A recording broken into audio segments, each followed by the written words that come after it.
Welcome to this gathering on liturgical formation. My name is Paul Fromberg, and I am the chair of the Standing Commission on Liturgy and Music. More than 400 people from across the Episcopal Church have registered for this conversation about liturgy, sharing current initiatives of the SCLM and the Task Force for Liturgical and Prayer Book Revision, all of which is in preparation for the 80th General Convention. We also intend to speak to liturgical anxieties in the wider church and hopefully to produce fruitful conversations across the church. We also hope to provide resources for cultural competence when it comes to planning liturgy. I want to give you a little bit of an idea of how these days are going to go. The first 2 days of the gathering will feature 2 segments, each with 2 speakers. The speakers we have invited are scholars and practitioners, and mostly just people who love the liturgy. Each session will end with a time for questions, which you can submit in the Q&A function on Zoom, which Sarah can explain in more detail. And then the third day will be for diocesan representatives only, who will be participating in small group conversations and are tasked by their diocese with sharing the insights of this gathering with members of the diocese. Before we begin, I would like to thank the SCLM Formation Subcommittee members who have organized this gathering, Thomas Alexander and Ellen Johnston, and our technical host, Sarah Stone-Cipher-Boylan. And the gathering is co-sponsored by the SCLM, by Lifelong Learning at Virginia Theological Seminary, and Church Publishing. Sarah, do you want to talk a little bit about how to do the Q&A function, which we'll be addressing at the end of our session? Certainly. So you can see that we'll have a very active chat, but in order for Reverend Paul to be able to see your questions, we are going to be using the Q&A button, which is down below at the bottom of your screen. And it looks like there are 2 little chat bubbles right next to each other. And when you use that, it just streamlines this experience significantly for us on the other end. And those questions will be Ellen and Thomas are going to be helping with those questions. So if we don't answer your question, it may be because the same question was asked by somebody first or something like that. Anyway, we're going to do some curation of questions. Curation of questions, indeed. Our first plenary is asking the sort of fundamental question, what is liturgy for? And our 2 speakers are the Right Reverend Mary Gray-Reeves. Mary is the Bishop Resigned of the Diocese of El Camino Real and is the co-author of the 2011 book, The Hospitality of God. She's currently the managing director of the College of Bishops, a community of formation and education for newly consecrated, active, and retired bishops. Our other speaker is the Right Reverend Dion Johnson. Dion is the Bishop of Missouri, ordained, consecrated, and installed this past June, a veteran Episcopal priest with deep experience in social justice issues and ministry to the LGBTQ+ communities. He has served in many positions in the wider church and the community, including as a member of the Task Force on Liturgical and Prayer Book Revision.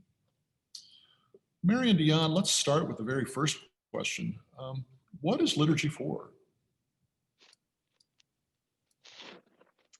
Deon, do you want me to go first? I'll go first this time. We've already told you what you're going first on some other things. It's a great question. I really enjoyed pondering the question because there's a lot of things to think about, like what point in history are we answering this question? And I think everybody in the room should ask the question of themselves. You know, what is it for me? What is it for my context? Because those things all factor in. But my single sentence answer was to be of service in the coming of the kingdom. And as I pondered that this morning, I remembered, I think it's Karl Barth who said, Jesus prayed for the kingdom and he got the church.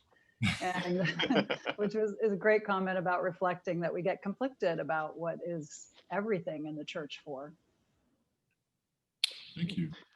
I would add to that, and thank you, Mary. I would add to that that liturgy is where we begin our mission and ministry. when we gather on Sundays, either virtually or in person these days, our worship spins off our mission and our ministry into the world. It's kind of like the adrenaline boost to go out and do the work of following Jesus. Thank you. Mary, you wrote The Hospitality of God in 2011, right? Yes, published in 2011. Mhm. And in the book you write, the heart for mission, the heart for reconciliation, the ability to listen and live in the wider culture and convey back to the institution are central to our Anglican understanding of ministry and mission, whether at home or abroad. Liturgy and mission go hand in our tradition. How do you understand the connection between mission and liturgy? Well, first I want to say also Michael Parham, Bishop Michael Parham, who was Bishop of Gloucester at that time, he and I co-wrote the book. He passed away in 2016. And he was, he was an official liturgist. I'm a practitioner and kind of a hack or a scrappy at this work. But I think for me, to Dion's, to spin off his point, those are never connected. The words of Scripture, the actions of the liturgy are all about living the fuller life of being the presence of Christ in the world, of living as followers of Jesus in the world. So they're never detached.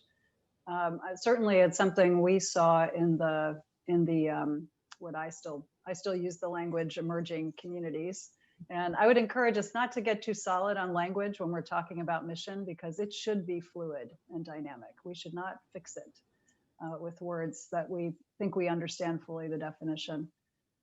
But I think the synergism between the acts of worship and our acts in the world are absolutely linked in our theology as Anglicans. Our incarnational theology is very clear, as God is present in the gritty, earthy stuff of life, and that includes the really nice bits and the really awful parts of it. I wonder if in the 9 years or so since the book was published, have there been any changes or any developments in the way that mission and liturgy engage each other? Well, I think it's a bit more rigorous these days. Having been served as bishop in a diocese in California, the homeless issues there, for example, you can't avoid it, So if we think this is not part of our daily existence as Christians, when we read the Gospels and we walk around the streets of San Francisco, for example, or San Jose, where I was, it's just unavoidable. It's in our faces in a way that it cannot be avoided. I think in terms of the last 4 years as well, with the anxiety in our country on all kinds of levels right now with COVID, our accelerated learning around white supremacy and privilege and racial justice, it's just readily apparent. So how we engage with that real content on a Sunday morning in worship and how we engage with it in our daily real lives is what it means to be Christian. I'm not sure that answers your question, but. No, this is a more freewheeling conversation than answering my questions. I wonder, Dion, if you have experience in the relationship of mission and liturgy, or a stance or a position or an idea or a thought or.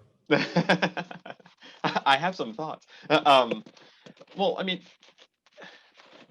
I think it was James that said our faith without works is dead. I think liturgy without action is dead. We can have the most glorious liturgies, but if we're not engaging in our community, if we're not engaging with the folks that are presenting themselves as Christ to us, we're missing the whole point of our liturgy.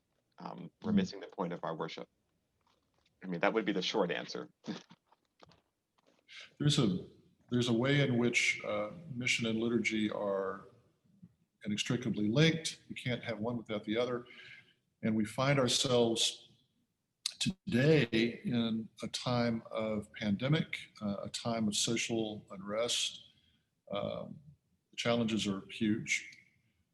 Dion, you were quoted last month in an article entitled Envisioning Liturgy for a Post-Pandemic Church, quoted in the Living Church saying, "We are at a time in the life of the church when we're going to have to experiment with some liturgical innovation and see what makes sense going forward." What is your hope for liturgical experimentation as we live in this difficult time of social unrest and pandemic, as well as the larger conversation about prayer book and liturgy revision? Well, I think we're going to have to put all of this in a bit of perspective. This pandemic will come to an end, and on the grand scheme or in the grand life of the church, this is going to be a blip. The temptation is to try to create all kinds of stuff for our current situation, when the reality is, we're going to have to figure out what the church looks like in its next normal. We're going to have to figure out, if you read the 2019 parochial report, we're going to have to figure out how we're going to respond to that. And it's not going to be in the midst of a pandemic. We're not going to be in this thing forever. So we have to, I think, take the long view when it comes to liturgy. Same thing when it comes to prayer book revision. The temptation is to, bake parts of this pandemic into what another prayer book or our liturgical life going forward is going to look like. And to me, we can't do that. We're going to learn some things from this pandemic, and I honestly think that for the church, this pandemic is a time of fermentation. That we get to really look and recognize faith formation, for instance, is really needed. Understanding our liturgy is really needed at this time. So all those things that we've been talking about and writing papers about and having arguments on Facebook about, now we actually get on with the business of actually doing those things as we approach what the next normal for the church is going to look like. What kinds of experimentation do you see, Dion and Mary, for that matter, both of y'all? What kind of experimentation do you see that really excites you, that lifts your heart up? How do you see people in this time responding liturgically to God's mission in the world?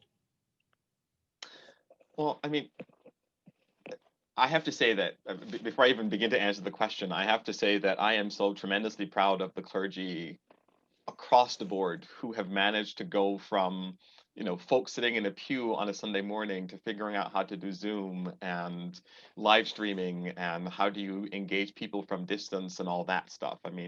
The level of innovation and creativity is astounding. So I have to begin by just lifting that up. And there's some really great things that are happening out there. For instance, I've seen one community that is trying to figure out, how do we engage with people who generally don't read? The Episcopal Church is, for better or for worse, an educated community. The fear that I have, and I suspect that some of our clergy and our other our sibling bishops are having, is that we're going to end up being a church for the middle class, the college-educated folks. What do we do with the homeless poor? What do we do with folks who don't have an education, who handing them a book of common prayer and saying, hey, turn to page 355 is just not going to work. And so I'm seeing some places where, for instance, they're looking at how do we adapt our liturgy for communities that aren't from the middle class, who aren't from the suburbs, predominantly white.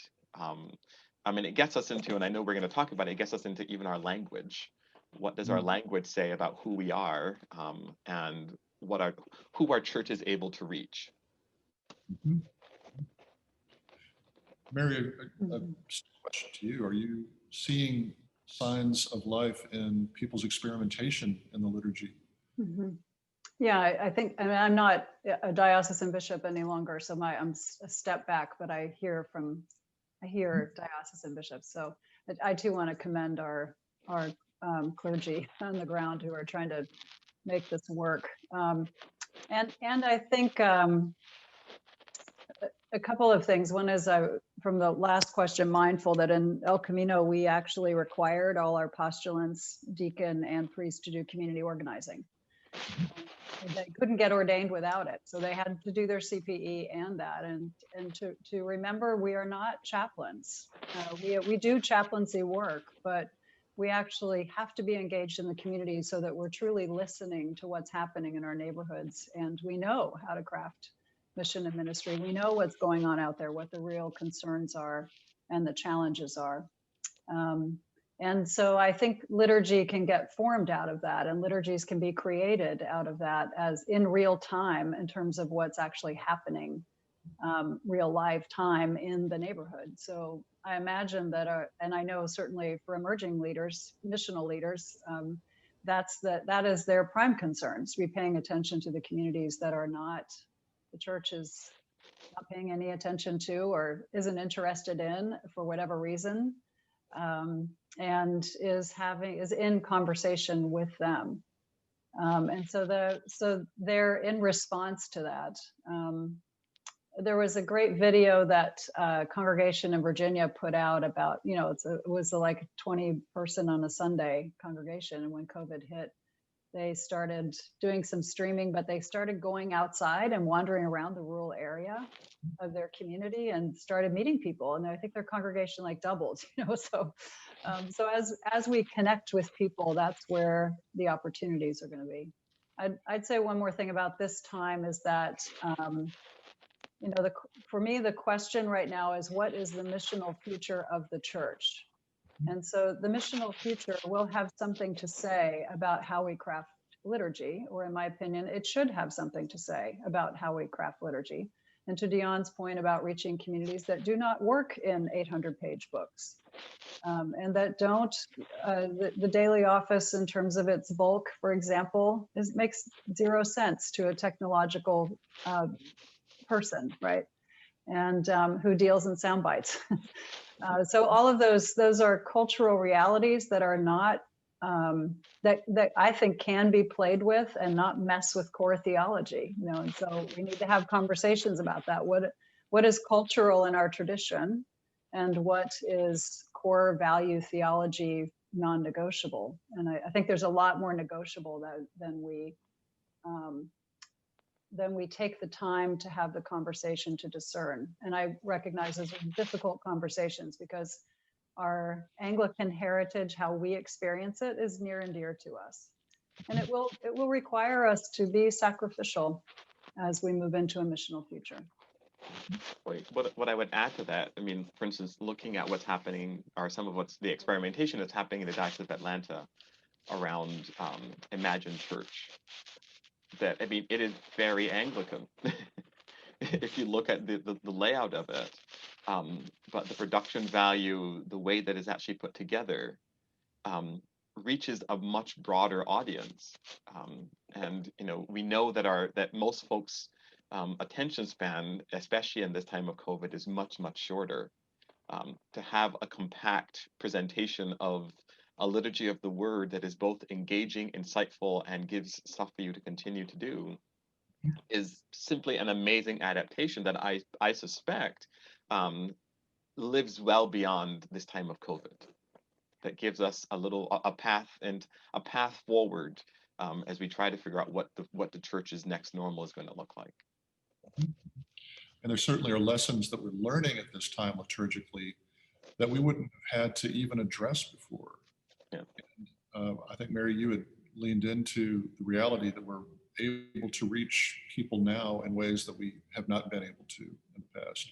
Just because the sort of boundary line around our liturgies is more open to some degree.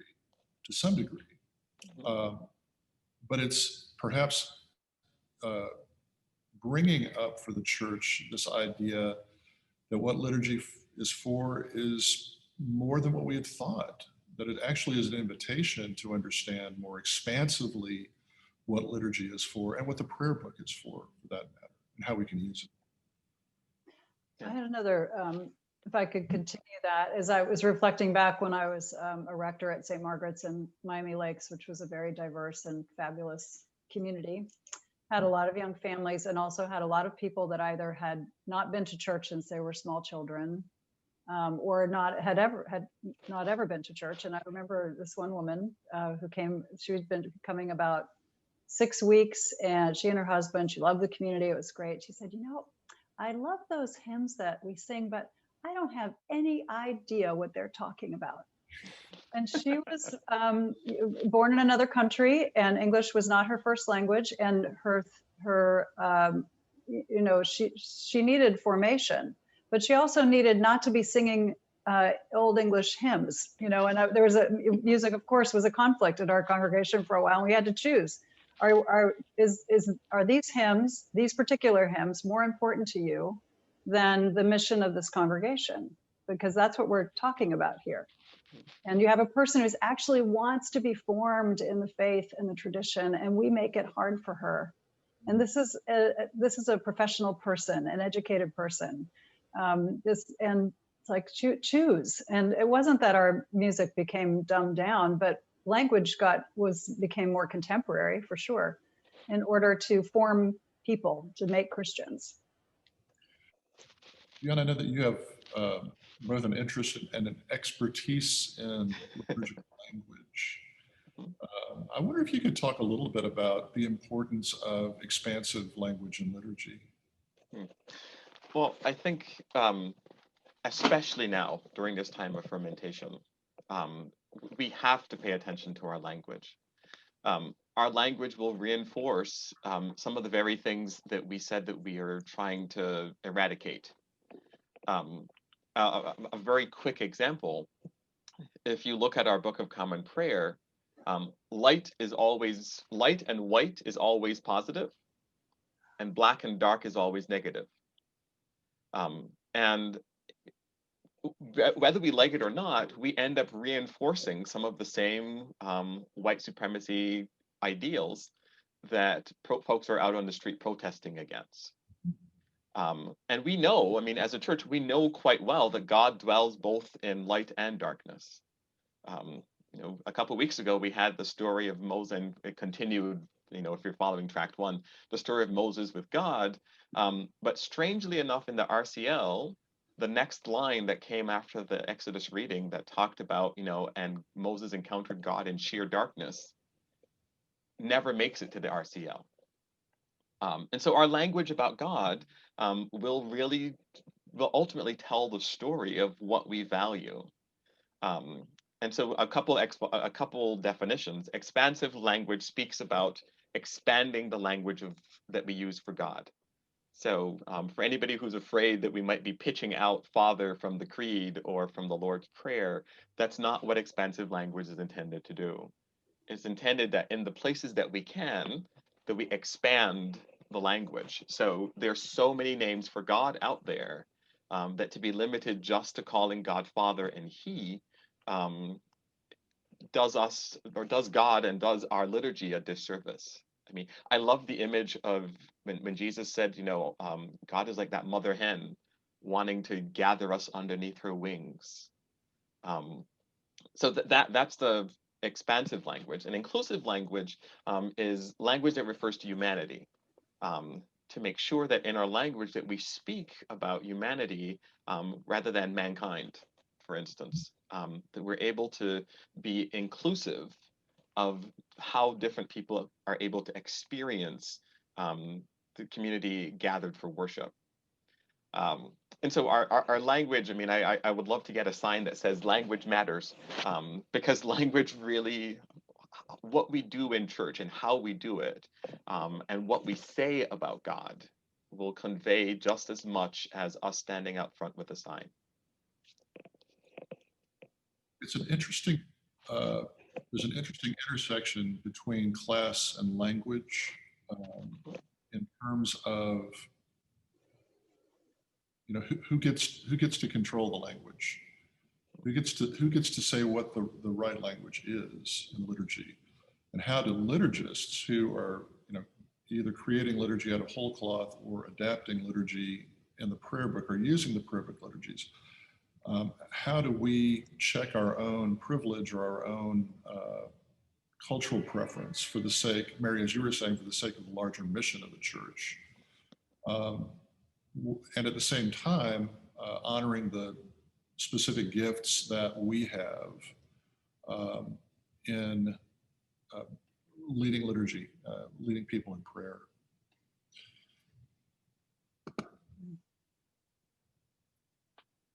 I'm wondering, yeah. I was just going to, I think one of the things in the hospitality of God that Michael Parham and I both were so impressed with was that all these missional leaders, right, these folks who are on the fringe playing around with this stuff, were great liturgists, and they understood Anglicanism and and our theology really, really well.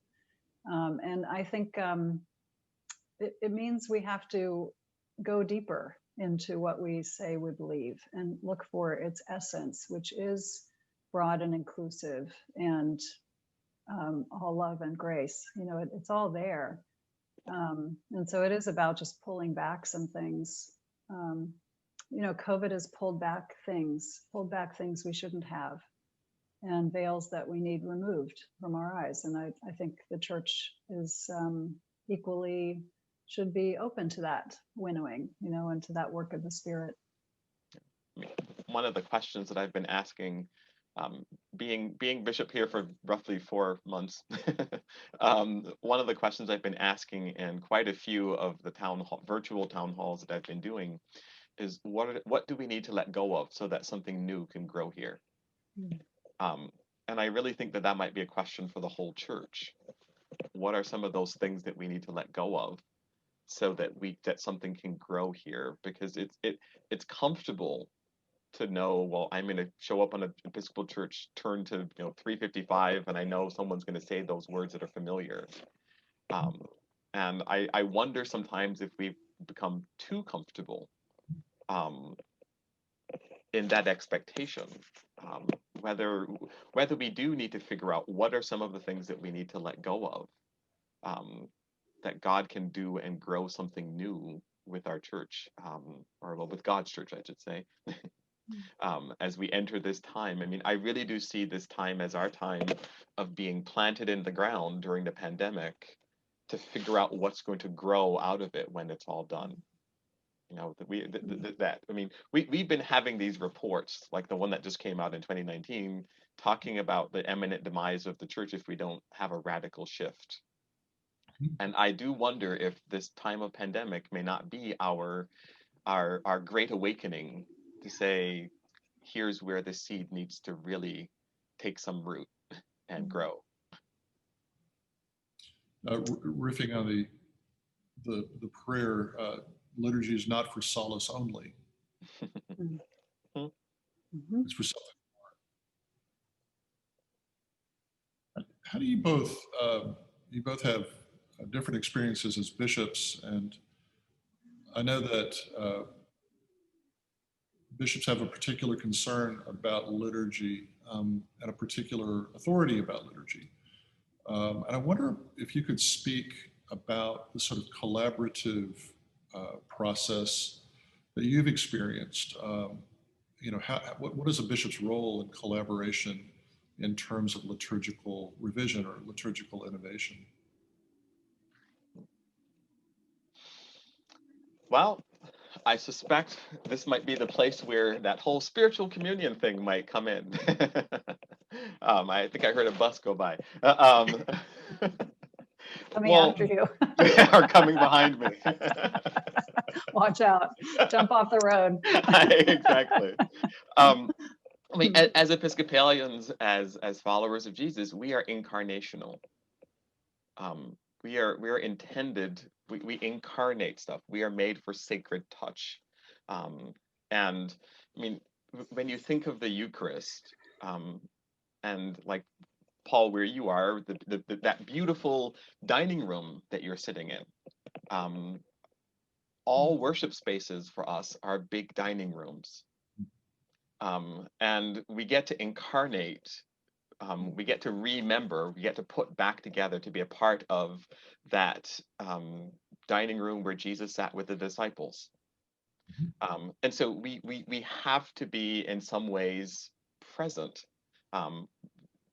The bread and the wine aren't just spiritual things, they're physical things as well. the body and blood of Christ are physical things as well.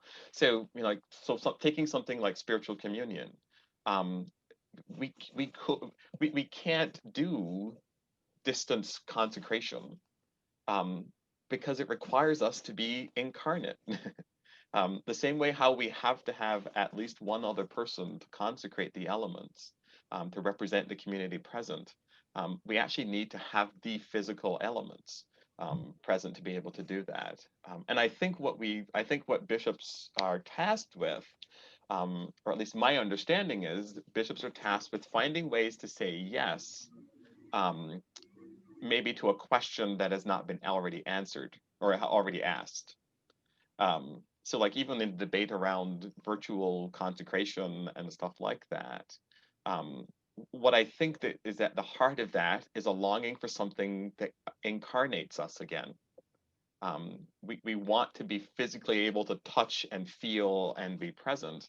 And it's ironic that this all began during Lent, that Lent was our season of fasting. And so I think what we're called to do is a little bit of fasting from what that incarnation might look like at this time. And bishops get to, I think, have the 30,000-foot view that, again, this pandemic will come to an end.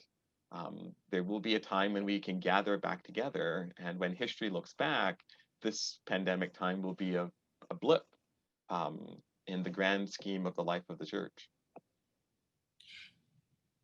As I sit inside the church building of St. Gregory of Nyssa here in San Francisco, we're in a fairly tightly closed down situation. And I look over at the chair over there, and there's a leaflet from Lent still sitting on the chair, which I have not removed yet.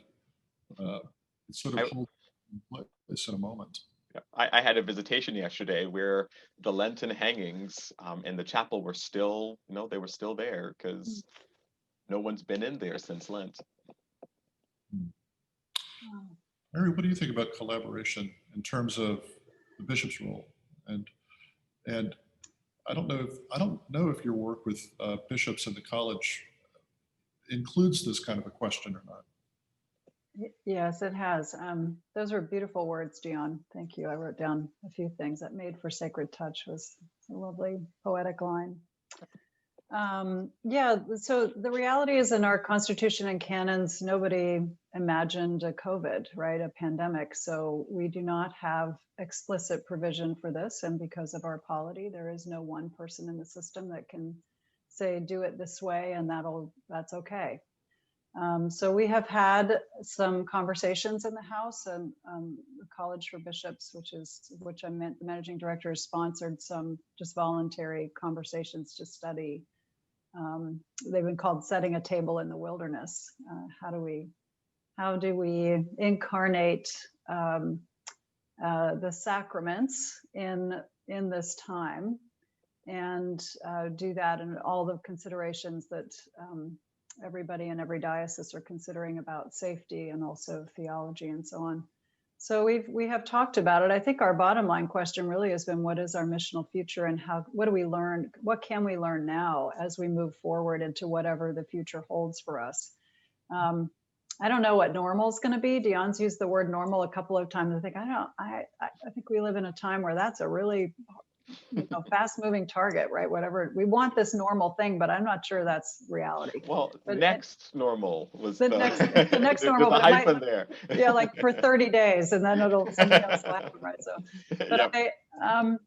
I think one of the pieces in the conversation have another, also to Dion's point, is our prayer books flop open to 355, and we're assumptive that what worship and good liturgy means is that we have Eucharist in the way to which we have become accustomed. And, there's the incarnation of the Word, which is, for fans of the Gospel of John, it is just this business of deep sacred touch of the heart and the body and the soul and the mind. And so it is possible to have that in other ways. And I think this is an opportunity to be exploring those.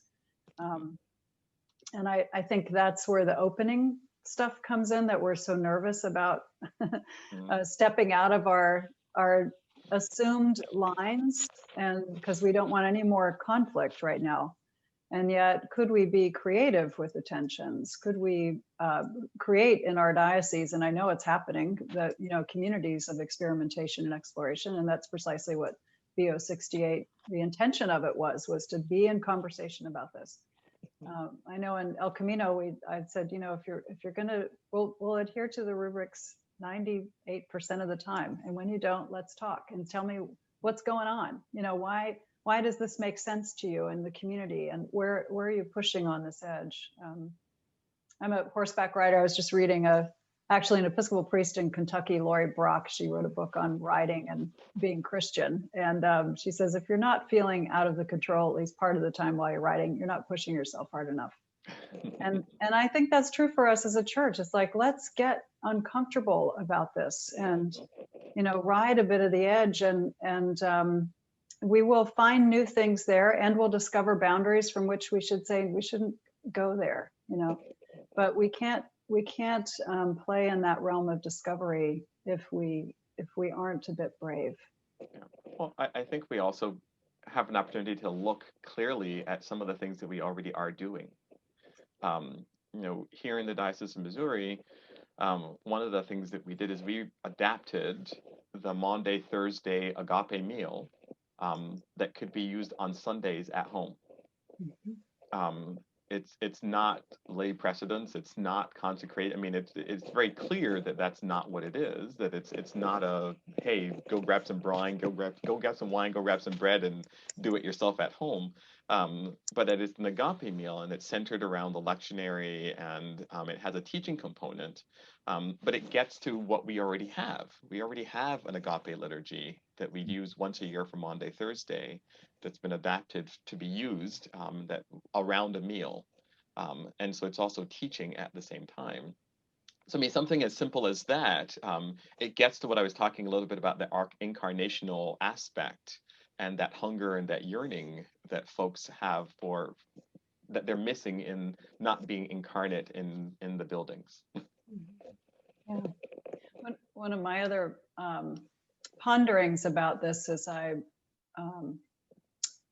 stretch into some new communities I haven't been in before or had time to, because I was busy being a diocesan. So I've got some disposable time on which is great, to meet some other, some people outside the water I swim in, But this idea that it used to be that the church was the one that really studied and contemplated mystery.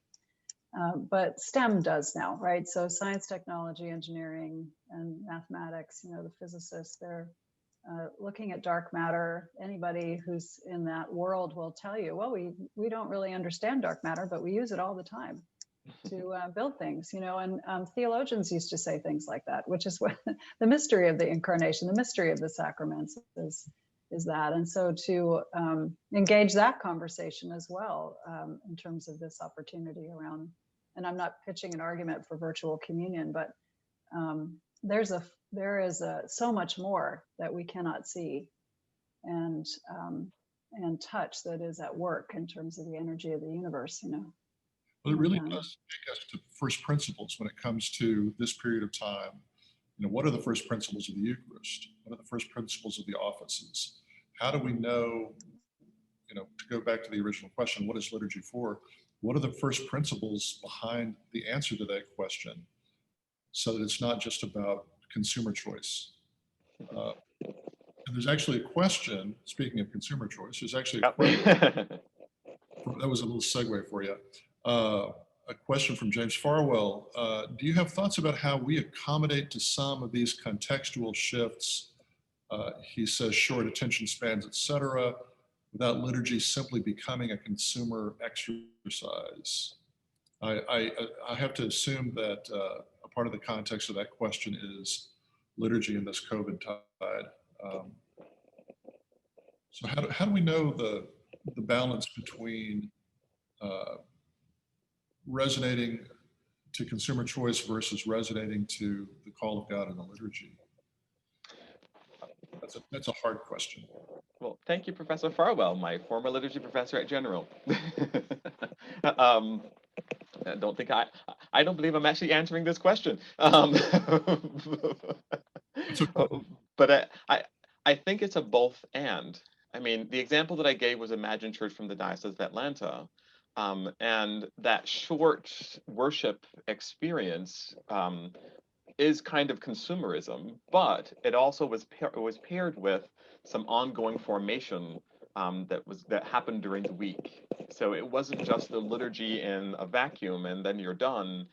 It offered some opportunity to engage deeper with scripture, to deeper with questions to guide you throughout the week. So it is both the consumer, so you consume it, and then there's the nourishment that comes with the formational piece that goes with it. I mean, and I think that that's liturgy at its best, that it's you're consuming both literally and figuratively in the Eucharist, and then it's nourishing our faith. So hopefully there is formation that's going on in addition to the consuming. I was in conversation with a friend of mine who's been studying mindfulness and learning how to teach it. And she commented, she said, my students don't want to really hear all the theory behind it and all of the, essentially the theology behind it. They want to know how to do it. They want to practice it. And I think that in part, what is the liturgy for is also to consider for whom is the liturgy. And in this generation, there is a deep desire for practice. We have many, many people in our culture that grow up without ritual. They know something's going on, but there's no language for that. And so their need to practice it, to incarnate it in themselves is extremely strong, which is very different than the formal education of religion and theology and the roots of spirituality, that can come later, but to help them understand what they might study after they've had an experience of it. I guess I would want to say is we can call it consumerist, but to me, it's like, what is it that you actually need right now? To be responsive to that need as the church and not worry so much that we get heard with all the wonderful things we have to say. And I mean, the education system is full of that. They say children to stop asking questions in school because the teachers are often so intent on teaching their content that they don't listen and they don't answer the students' questions. So are we as guilty of that as the church, especially a very literate and well-educated church, is that we're simply saying what we want to say instead of actually responding to the needs that are present in the world that they've stopped asking from us. I have a great quote that says, if you don't like change, you're going to like being irrelevant even less. It's a good thing for us to remember in the church. There's a question which is in conversation with that from somebody who's not named in the doc I'm looking at. The question is, how do we balance using expansive language, many images for God, for the need for liturgical familiarity and repetition? Also, how do we avoid making these changes from the top down, being liturgical experts who tell people what they ought to want from a liturgy? So balancing the tension between familiarity and innovation, repetition. Well, I'm not sure if repetition is a requirement for liturgy. That's making an assumption that you have to do the exact same thing every time. I mean, we could get into some of those early church heresies about efficacy, and if you don't say the words right. I mean, I think I was reading a couple months ago about our Roman Catholic sisters and brothers that were having an issue about the deacon that baptized the priest used the word "we baptize you" rather than "I," and this caused a whole big brouhaha. Familiarity is good. It runs the risk of becoming comfortability. I think the way that language lands on our ear sometimes gives us a new way of hearing. there's something about hearing familiar words, but then there's also something about hearing words that cause us to think, or cause us to think of something in a different way. I mean, even like the images for God. We tend to think of God as, that bearded guy up there doing his thing. But like I said, I use the image of God as a mother hen. If we have to live with that image for a little bit, it begins to expand our vision and our understanding of who God is. If we have to see God pictured in a different way in our language, it takes us a little bit out of the comfortable place and puts us into a place of really living into our theology that God is incarnate in each one of us, that we're made in the image and likeness of God. So the prayer of the church, the language of the church of prayer is our school. It's where we learn. It's where we are formed. I would agree with that. That our liturgy is formation. I mean, our liturgy is teaching. I mean, if you want, I mean, I'll give a quick example. I did a funeral for a teenager that committed suicide back in 2018. And most of the folks who came to his funeral from his school were not churched in any way, shape, or form. And so, we're in this, we had to move it to the Catholic church nearby because it's the only space big enough to accommodate. But I had someone come up to me afterwards and said, "Oh my God, that was so cool. The candles, the incense, it was like something out of Harry Potter." And then, she followed and said, but like, it was so good that someone was talking about God and we didn't hear all about Father all the time. So here's someone who has no connection to the church, but they know from cultural Christianity, as I like to call it, they know from cultural Christianity that God is always Father. And so because the language that we used enriching our worship for that funeral, the language was different. And so even for somebody who's unchurched, they understood. I mean, they didn't understand all the nuances and the theology of everything that was going on, but they understood from just being present that this was something different. And it was a teaching tool. That liturgy became a moment of teaching, but it's also a moment for them to engage and to step into a space of uncomfortability. I wonder how often that happens to folks who have been Episcopalian for all or most of their life. That you walk in and it really makes you think about our cultural Christianity versus Christianity at its core. Mary, do you have a response? No, I would second everything Dion said, but I think I wanted that idea about liturgy as formation and to help us to really take seriously what are we forming for a particular cultural expression of Christianity through our liturgy, or are we forming for Christians in whatever cultural expression people show up in? And can we do that? Can we actually make room for that? And can we even spend some time examining that? Most of it's very unexamined in our tradition and in the language we use. And we just don't think very deeply about it, I think. It gets in the prayer book and we say, well, that's done. Yeah.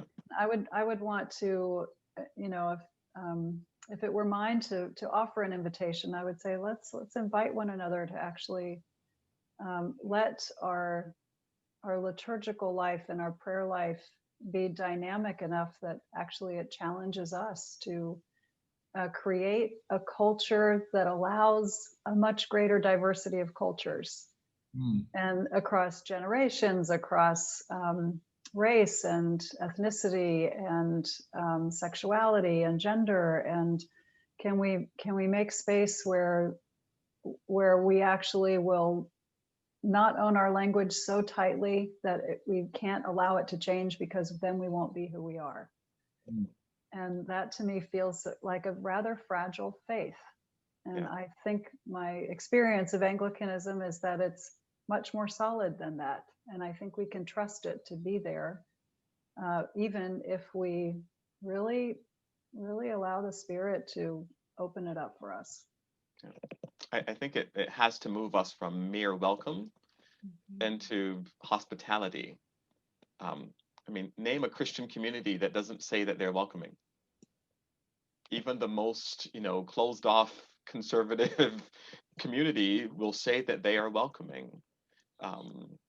It's moving towards a place that our liturgy offers hospitality. The question just came from Joshua Huber. I love this idea of liturgy as formation. How does that coincide with the liturgy as an act of worship? I guess that is the question of how do we interweave formation and worship? Well, I would, sorry. Oh, no, Did you want to Mary, go? I just said a lot. It's you. Well, I was just they're not mutually exclusive. And if we're coming to worship God, I mean, when I go to church, I'm assuming God's going to do something with me. I'm not just there to say, praise you, God, and that's good. I have checked that off my list, and I don't need to actually hear you at all. And I don't think that's our hope, expectation, or what we communicate in our liturgy or worship. I think they are a dance, worship and formation. And we should go leave that building praising God and just completely starstruck by whatever wisdom we manage to take into our being by the Holy Spirit. Well, I think we have a couple questions queued up in our Q&A pop-up. Oh, I haven't, I'm not looking at it because I was told Sarah said she'd do it, but. Well, my elves working on it, but did you see one you want to respond to, Dion? well, there's one that the first one that came in. One of the things that's very interesting in German is that there is an easy German version for people who are linguistically or cognitively challenged. Also in church and liturgy, not suggesting this is an answer or the only answer. It is an interesting attempt. Could you imagine creating an easy language BCP?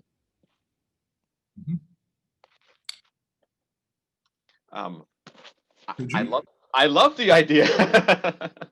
I mean, I like for me, anything that allows deeper access to worship, to formation. So, and I know that the chat's going to light up about dumbing down. But in some cases, I think that we can dumb up so much that we lose focus on what the point of all of what we're doing. So yeah, I could see, when we've done this as a church throughout, our history. I mean, that's part of the thing that I think we always forget, that in the history of the church, we have done some creative and innovative things in the midst of some really trying and hard times. I mean, the Book of Common Prayer for the Armed Services is a perfect example. Back in World War I, they created that book from pieces of the Book of Common Prayer to be a simpler, shorter, more easily digested version that our military folks did not have the time for. Here, sit around for an hour on a battlefield reading morning prayer or doing the Eucharist. It's like that just wasn't going to happen. So there were some adaptations that allowed, and so I could see a shortened version or a scaled down version of the Book of Common Prayer as being accessible and helpful. I'm looking at the questions that have come through the chat, the Q&A function.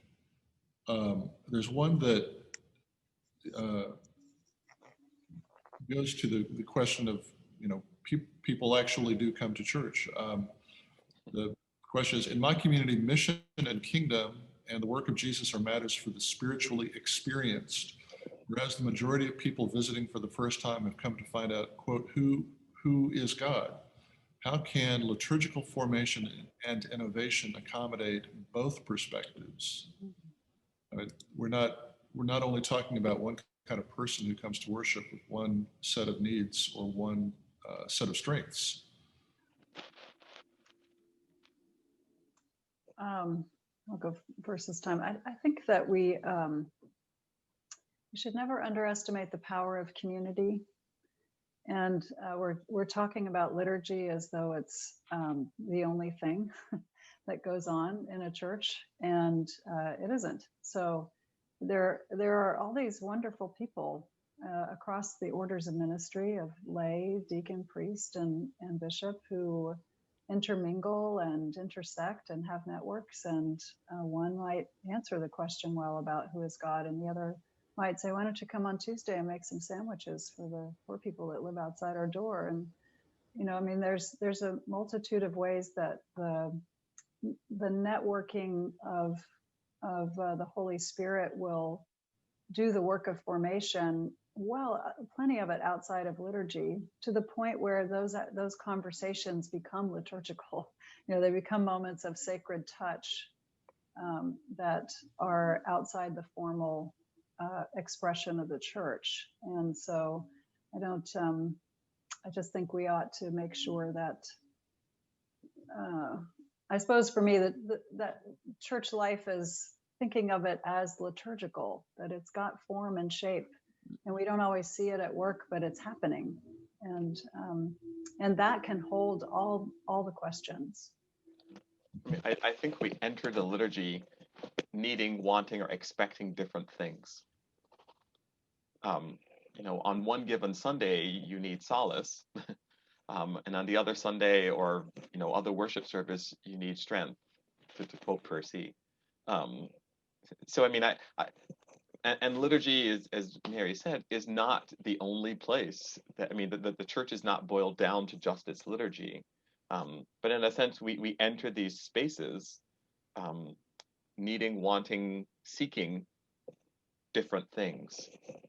You know, when you're in person on a given Sunday, a person who's never been to church walks into the door right next to someone who's been in this church for 20 years. They're going to experience the exact same liturgy and take two completely different experiences back out the door. There's a string of related questions about the role of the laity in, well, let me ask it. I'm sorry, read. Sarah McDonald asks, what role does the laity play in collaboration with liturgy? And the question beneath that is, how can we democratize our liturgy in a way that empowers more ownership of our liturgy for individuals without collars? Can we hear, well, it's not possible, I suppose, to hear a bit more about that. But there's way more lay people at any given liturgy than there are ordained. Yeah. You know, I think that's a perspective, and certainly clericalism is something that our church undergirds, and it's a cultural thing in a way that we participate in either knowingly or unknowingly. And I'm sorry for that. I talk about there are 4 orders of ministry because we are all ordered for ministry at baptism, and I'm sure I'll get some nasty grams about that, but that's what I think. And I know in my life that when that felt very freeing for lay people. It's like there is no difference in the quality of the ministry that we offer. It's just a different location. And the location of the laity is far more widespread than that of the clergy, because we are slotted into particular places, which is important, but it's not more important. And the access of laity is far greater, oftentimes, certainly in any community, it's far greater than that of the access of the priest, and most definitely of the access of the bishop. Yeah. Who has the most limited amount in the many communities that a bishop will have to serve in the geographic region. So I think it's partially how do we, again, to the power of language, which Dion can speak more about, but you know, how do we democratize our language and our culture and our behavior to actually reflect what we say we believe in our baptismal covenant? Well, and to piggyback off of that, there are lots of places in the liturgy that there is where folks in crafting that can come, the laity comes in. I mean, I would agree with you about the 4 orders of ministry. I mean, baptism is Christian initiation. One of the things that I did when I was in a parish was I made sure that our baptismal certificates were almost the same size as my ordination certificate. to say that baptism is important. And liturgically, I mean, again, we do this all the time. We teach that baptism is not as important, even though we say that it is. So for instance, I mean, I've been into way too many churches that on a Sunday morning, the font is either pushed off to the side and empty, and only brought out when there's time for baptism. Now, think about the symbolism and the message that that tells us about baptism, and yet we will say that baptism has the same and equal place with Eucharist, but it often doesn't get the same and equal prominence. We'll empty the font. Well, now they're all empty because of COVID, but during regular time, we'll have the font empty and pushed off to the side somewhere, and we move it around for when we have baptism. We generally don't think about the space for it. The parish that I came from, I got one of the rare opportunities to help design a new space. And so we built a font that you could walk into. I mean, it is massive. And it's the same materials around the font made the altar, so that you connected Eucharist and baptism together. And when you got into that font, you got wet. I mean, we poured lots of water on you and you were soaking wet. Because our theology, our Book of Common Prayer says the preferred method of baptism is immersion, not sprinkling, it's getting soaking wet. And so our liturgy will tell the story for us, whether we like it or not. And so like using baptism as an example, either we say that baptism is, you know, Christian initiation and the foundation of all ministry, we also have to make our symbols and our liturgy reflect that as well. We can't just, it can't be do as I say, not as I do. There's a question from Jody Howard. Right, I think this relates to the question of democratizing liturgy. There was recently a wide-ranging discussion on social media about the complexity of the daily office. I wonder, as we rightly expand our images and language, how do we avoid making things so complex that specialists are required even for services that were intended to be unmediated and accessible? You're laughing. One of my friends had a great quote that said, "A steady diet of the day of morning prayer is deadly."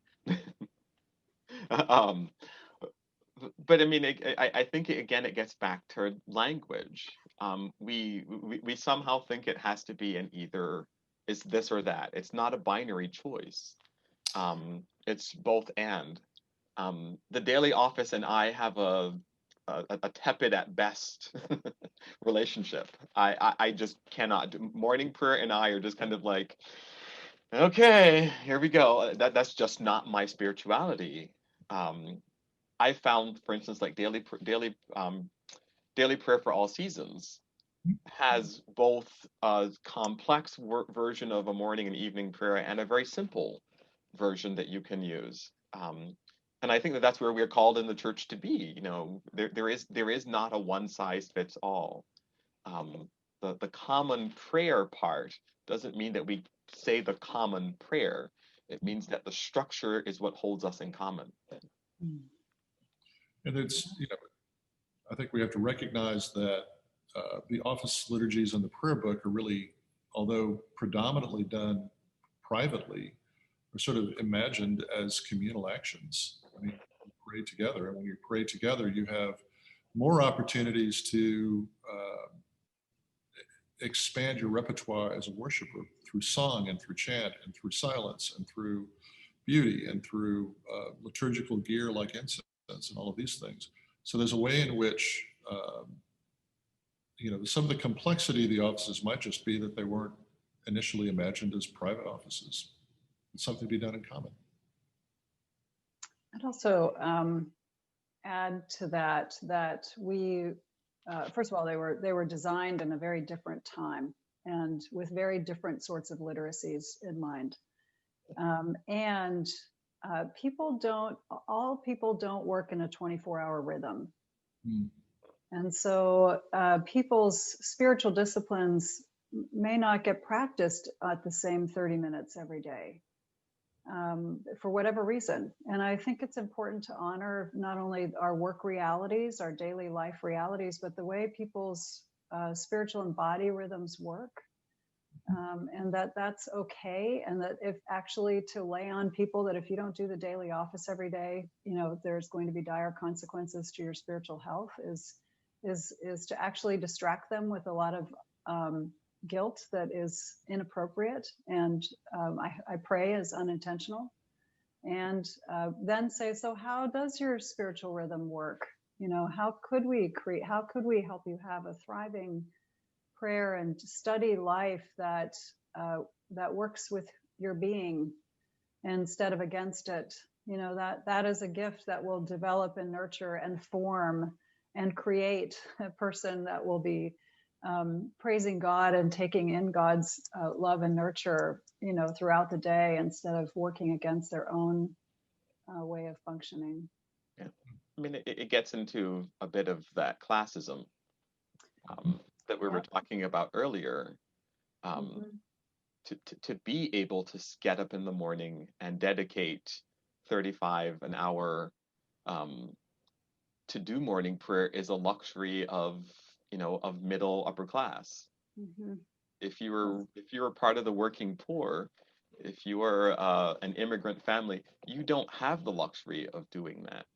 If you have small children, you don't have the I luxury of have doing a that. You have 9-year-old. to get in your car at 6 a.m. and commute to work. You don't have the luxury, Yeah, Exactly. That's your home reality. Yeah. I mean, I have a 9-year-old and just one in the house right now, and the morning is a struggle, and he's just walking downstairs. Yeah.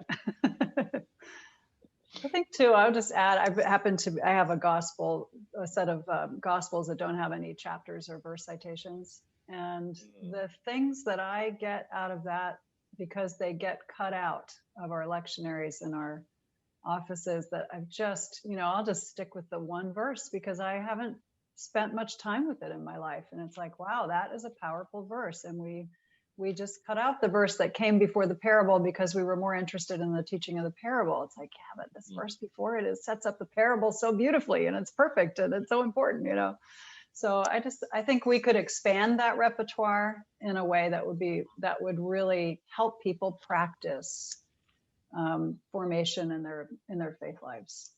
Yeah.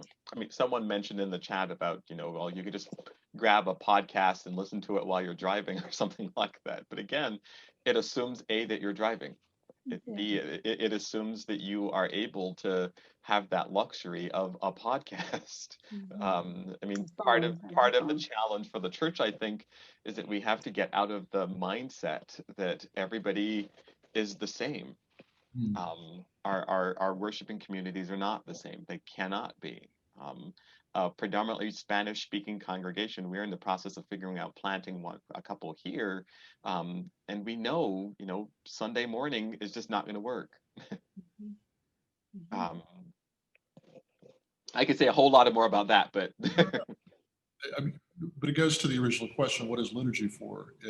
Is liturgy about obedience to rules primarily, or is it about transformation of life? And how are our lives transformed in worship? How do we experience transformation in the community of the church when we gather for prayer? Which strikes me as perhaps a more profound area of wondering. Somebody's thinking about saying something. Oh, I was agreeing with you. Yeah, same.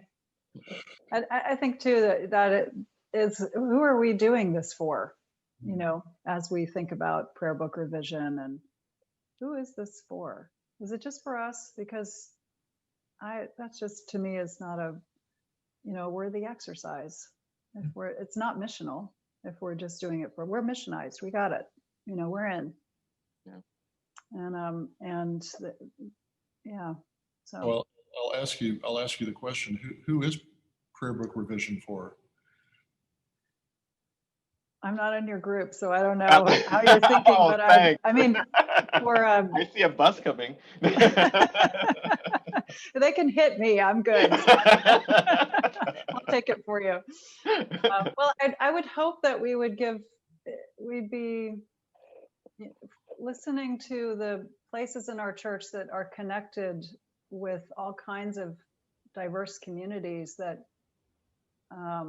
we speak a foreign language, and can we learn some new languages and actually converse and be able to listen and then speak? Can we create liturgy? Can it be for them, for those who are not here and that want to be, that are hungry, that want faith, that hope it's true? I had someone say to me the other day, I said, so tell me about what you think about God.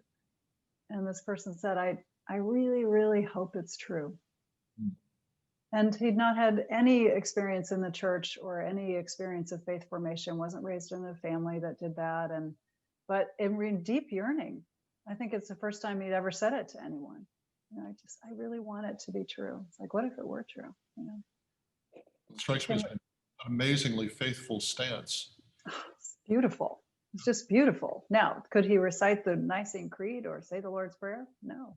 Does he want to? Maybe. But is that going to place to start? Probably not. In terms of the formation piece, so are there liturgies for folks like that? Because there's a lot of folks out there like that. That's my experience, is that lots of people actually dapple with this stuff in their heads. But they don't have places, or we do not in the Episcopal Church provide places for honest, vulnerable conversation. Yeah. It's got ritual with it, because a little bit of ritual goes a long way for folks like that. They don't need very much. And I don't call that dumbing down. I call it actually speaking to the one who needs to hear. Liturgical hospitality. Liturgical hospitality. Mm-hmm. So what is the work that we need to do in understanding and articulating our liturgical theology? What is the work that we need to do to say to that brother who hopes that God is real, so that we can share the faith in our worship? I think we stop pretending. I think we stop pretending that we have all the answers and that we have it all together. I think the biggest disservice that we give to folks outside of the church is the perception that we have the answers and we know exactly how this all works. And perhaps that might be the learning from this pandemic, that we are just as messed up as everybody else, that we have those same questions, that we can stop pretending that it's like, on Sunday morning when we get dressed up to go into church or something like that, that somehow we're walking back out acting as if we are better, or if we have a closer connection to God because we've recited the prayer book, the Nicene Creed, and read the Lord's Prayer. We are still as messed up and as vulnerable and in need of that divine love as anybody else. And so, it's easy to get sometimes on our liturgical high horses that if you're not doing it this way or that way, that it's not quite right. Ultimately, we are all searching for that deep, profound connection to the divine. And it's time, as I said, it's time that we stop pretending we have all the answers and perhaps stand in that place of questioning, in that cloud of unknowing, and ultimately that's where we all are. I'm mindful as you say that, Dion, of your language about sacred touch. And there's good touch and there's bad touch, and there's gentle touch, and there's familiar touch. There's touch that touches the parasympathetic systems within us. Just it's the lightest of touch, right? But it actually releases stress and it releases energy in ways that can be very healing in the body.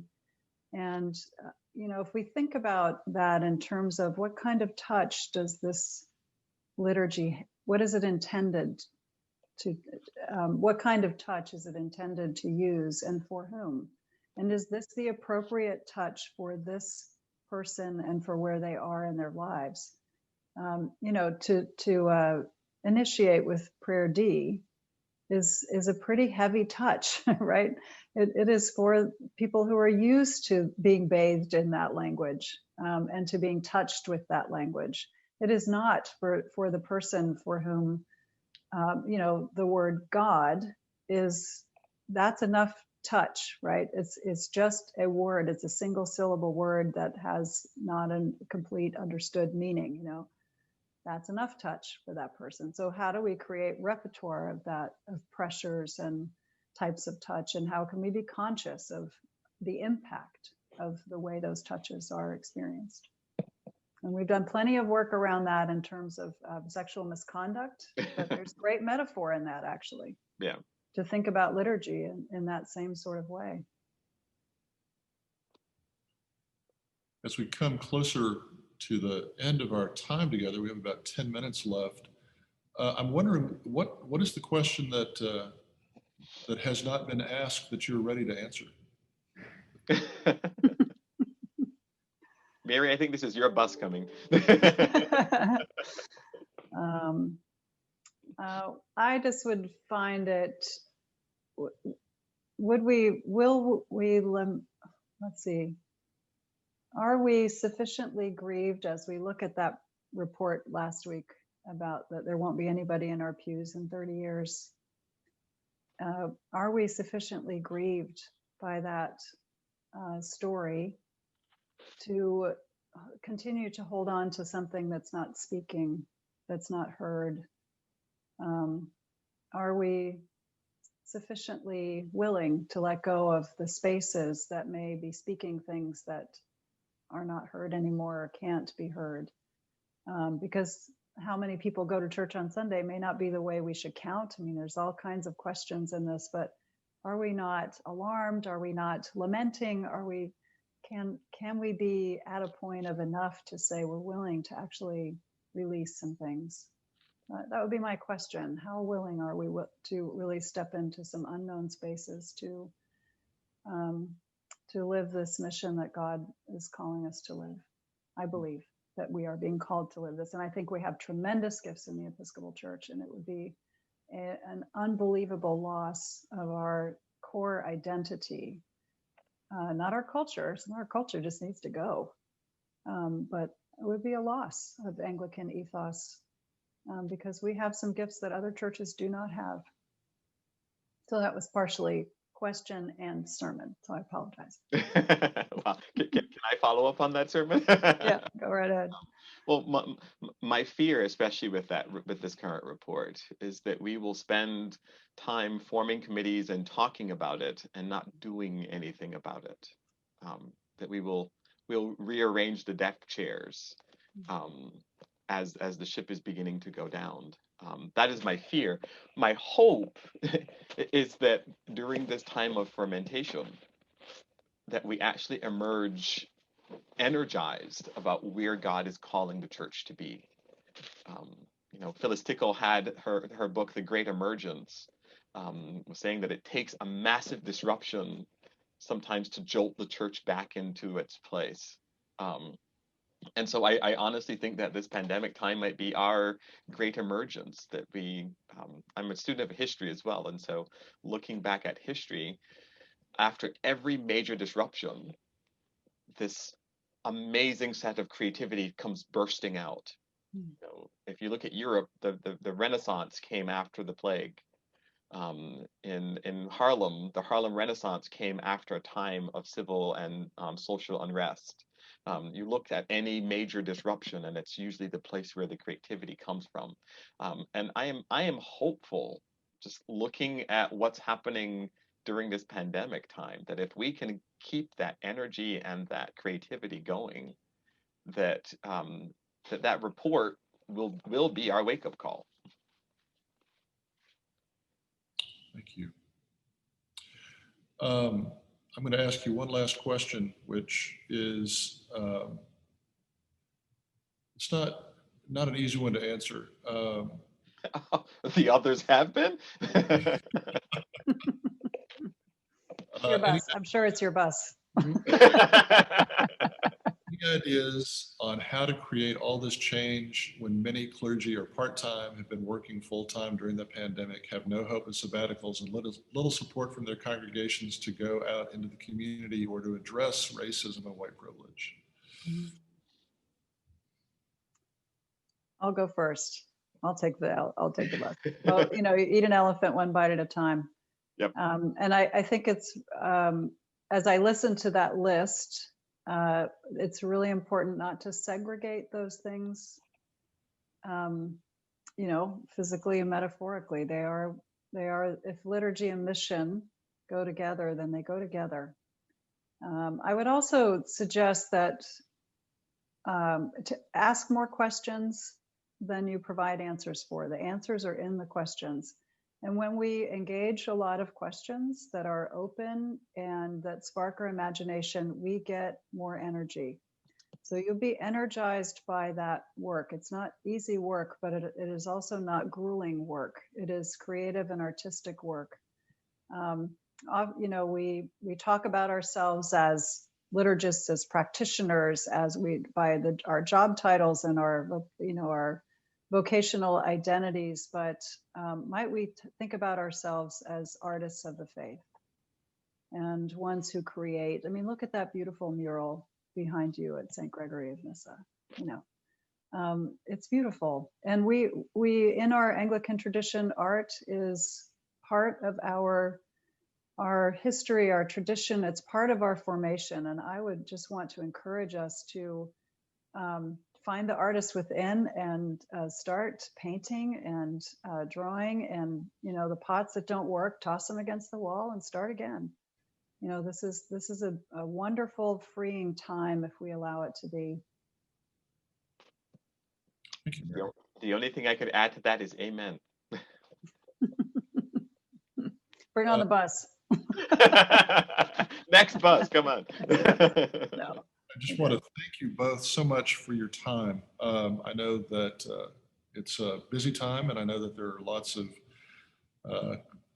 needs that need to be filled. And so I do appreciate your sharing your time with us, sharing your experience and your wisdom and your insight. And I want to let you know that there's a fly that's about to land on my head and might. Did Ruth Ginsburg, Bader Ginsburg send it? Should we start the memes now? Yeah. But thank you. I want to say thank you for the invitation. I was very honored because I don't consider myself in this particular circle that's gathering. So I feel very blessed by that, and I'm grateful. Thank you. I'll echo Mary's. I'm thank you so very much for the opportunity to be a part of the ongoing conversation. I suspect that there was much that we didn't cover, but if nothing else, I hope that we have at least spurred some of the questions that we should be asking and wrestling with as a church.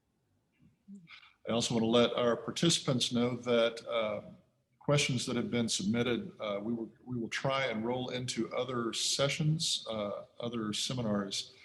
The next plenary is scheduled to begin at 4:30 p.m.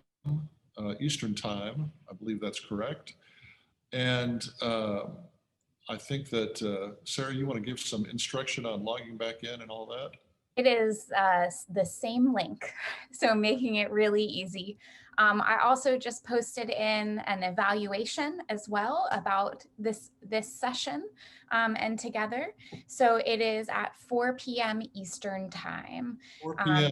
Yes, Kim Hardy in Vermont. Say 4 p.m. Eastern. You heard it here. At least that's when Paul and I are going to show up. So hopefully we won't be by ourselves. And again, if you could give us your brief thoughts on the evaluation, that will be helpful. And hopefully the recordings from today will be in your inboxes by tomorrow morning. Also want to let you all know that the recordings of these sessions will be available. We're working on getting those posted, and we'll have more information about that after the next session. All right, everybody, thank you. Enjoy your break, and we will see you back here at 4 p.m. Eastern time. You need us for anything more, or that's okay? We're done.